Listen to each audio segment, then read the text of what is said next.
Hi there, I am Chika. Welcome to Chika Talks. And on this episode of our Unsolicited Relationship Advice series, we'll be talking about cheating in relationships. This topic has been the most asked question on our surveys. So let's dive in. Like and subscribe for more contents like this. The science of infidelity is a fascinating one, if I do say so myself. Many don't know that there is a science to it. It doesn't just happen. And it is not the devil that made you do it. Yeah. It is a messy intersection of evolutionary biology, neurochemistry, and modern psychology, but it is science regardless. Personally, I believe anyone that cheats is weak and lacks the discipline to stick to their words and commitment, and therefore a liability. Be it in business or in relationship, because at the end of the day, they have no loyalties, and that makes them cheap, easy to deceive, and just foolish. I have always been an advocate of telling someone you are done and moving on, than keep them around to be entertained by such foolishness.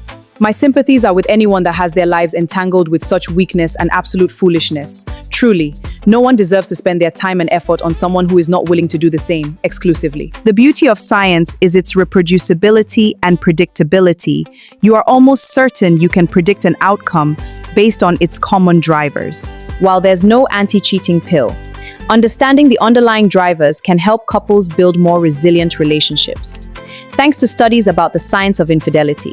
There are two drivers that predict infidelity. The first is the biological drive, and the second is the psychological drive.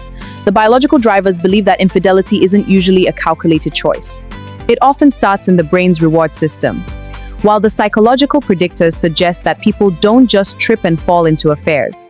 There are often measurable precursors. The biological drivers describe their findings using three factors. 1.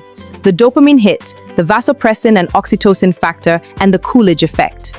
And the psychological drivers describe theirs with the iOS effect, attachment theory, and executive function predictors. Hiya, I will be doing you an injustice by continuing this video without telling you about my favorite skincare brand, Claret Skincare. Welcome back. Let's discuss the first biological driver, the dopamine hit effect. In the early stages of the relationship, romance floods the brain with dopamine, creating a high similar to certain drugs. In long-term relationships, this sensation naturally levels off with time.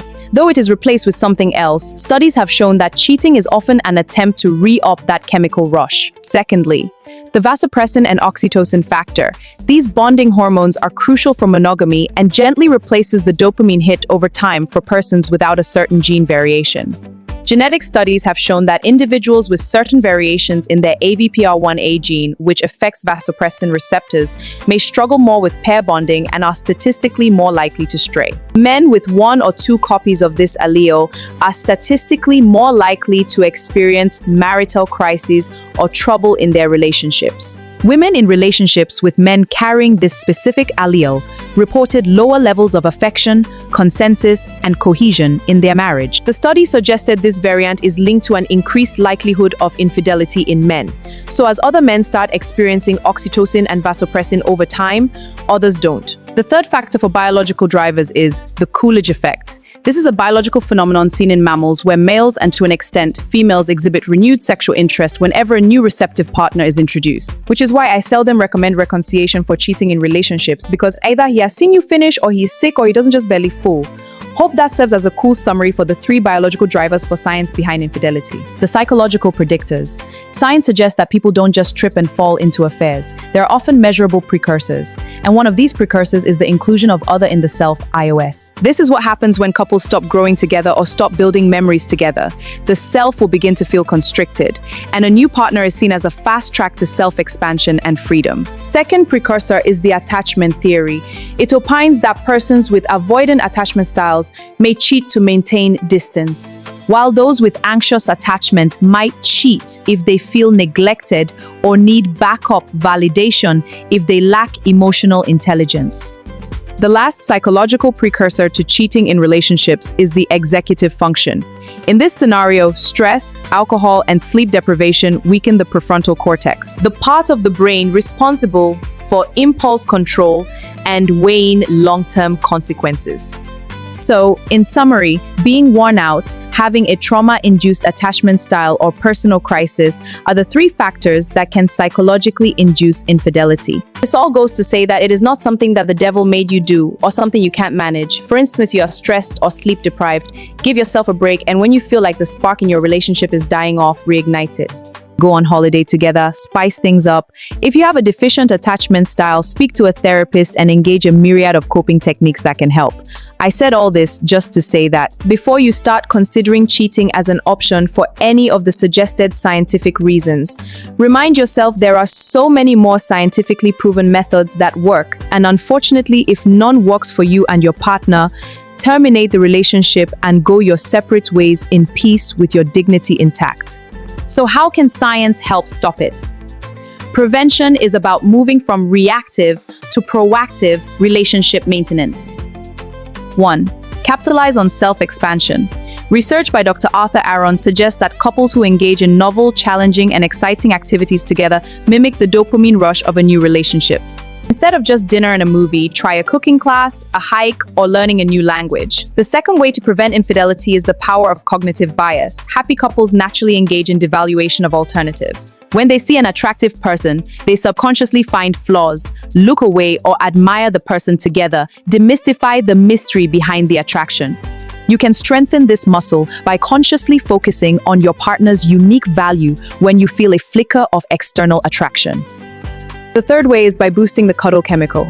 Physical touch, eye contact, and shared laughter increase oxytocin. It doesn't just make you feel good, it actually functions as a loyalty booster by making your partner appear more attractive to you than strangers. Radical transparency and digital boundaries. Since many modern affairs start as micro-cheating, emotional blurring of lines on social media, science-backed therapy like the Gottman method emphasizes creating shared meaning and clear boundaries. Discussing what constitutes a betrayal before it happens creates a psychological roadmap for safety. The bottom line, biology provides the urges, but psychology provides the tools. Infidelity prevention isn't about policing a partner. It's about creating a relationship environment that is so rewarding and expansive that the cost of losing it far outweighs the temporary chemical spike of an affair. Recovery from infidelity is no longer viewed by psychologists as a simple forgive and forget scenario. Modern science treats it as betrayal trauma, requiring a structured neurological approach to rewire a shattered nervous system. The gold standard for this is the Gottman method's Atone, Attune, Attach model. Phase 1. Atone by de-escalating the trauma. This phase isn't just about saying sorry, it's about stabilizing the amygdala of the betrayed partner, which is currently in a state of hyperarousal, PTSD-like symptoms. Which is why it is funny to me when the betrayer wants to be the one to set out the healing pace for the betrayed.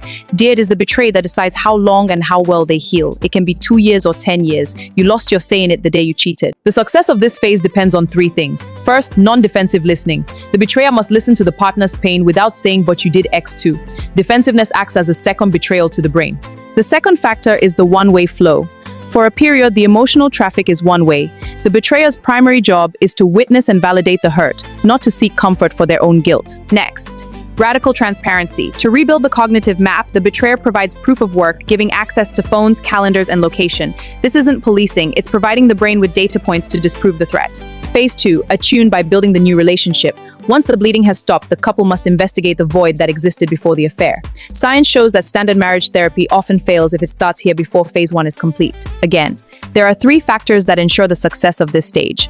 First, the why, not the how. You move from the gritty details of the affair to the why of the relationship's structural weakness. Next, managing triggers. The couple learns to handle triggers, be it a song, a place, a phone chime. The betrayer learns to say, "I see you're triggered, I'm here and I'm not going anywhere," which re-regulates the partner's nervous system. Then, process your conflict skills. Many affairs are conflict avoidant. Couples learn to handle disagreements directly so that resentment doesn't become a catalyst for future straying.